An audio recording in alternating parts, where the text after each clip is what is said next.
Good day. This is a Leadership TV News at noon. I am Cynthia Onwado.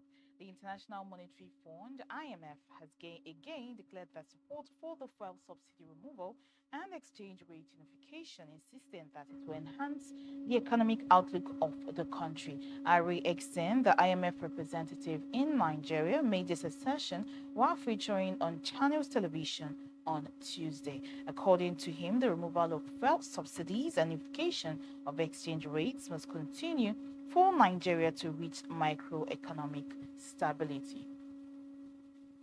Reports reaching us says terrorists on Tuesday night reportedly killed 6% in the Takanai community of Atiap Chiefdom in Zango Kataf local government area of Kaduna State. The attack is coming barely 5 days after an attack was launched in Kara, where a woman was killed and 2 of her children were kidnapped. The acting secretary to the district head of the community, Mr. Samson Marcus, who confirmed the sad incident to The Punch on Wednesday, said the terrorists invaded the village at around 7 p.m. and opened fire, killing 4 people in the same compound, while 2 other persons were killed in another family. According to him, 2 children were also victims of the deadly attack. A fake drug manufacturer operating in 13 states in the country under the name Brother Paul Legacy Foundation have been arrested by the Ondo State Police Command and Task Force against fake and counterfeit drugs. Vanguard reported that the task force arrested the fake and counterfeit drug dealer at the office of the organization located at Cultural Area in Ondo Road, Akure, the state capital, following a tip-off. According to the Permanent Secretary, Ministry of Health, Mrs. Folukemi Aladenola, the fake drug organization was caught with concussions, which they claimed can cure all kinds of ailments that are injurious to people's health. At least 100 people have been killed and more than 150 people injured after a fire broke out at a wedding during an event hall in Alhamdia town of Iraq's northern Nineveh province. Hundreds of people were celebrating in Alhamdaniya when fire tore through the venue late on Tuesday evening. The cause of the fire is not yet known, but early reports says it broke out after fireworks were lit and inflammable panels in the venue might have fueled the flames, causing parts of the ceiling to catch fire and fall. Film and television writers represented by the Screen Actors Guild, American Federation of Television and Radio Artists will resume work on Wednesday since their strike commenced in July this year.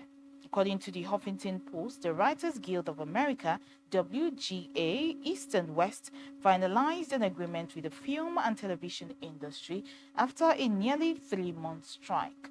They are seeking to improve wages, working conditions, health and pension benefits, as well as establish guardrails for the use of artificial intelligence, AI, in future television and film production. The WGA called for an end to the strike after securing wins that largely met many of the guild's demands.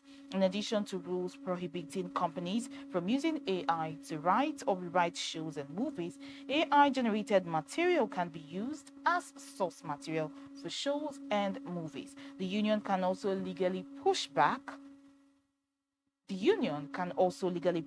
if companies exploit writers' work and use it to train AI models.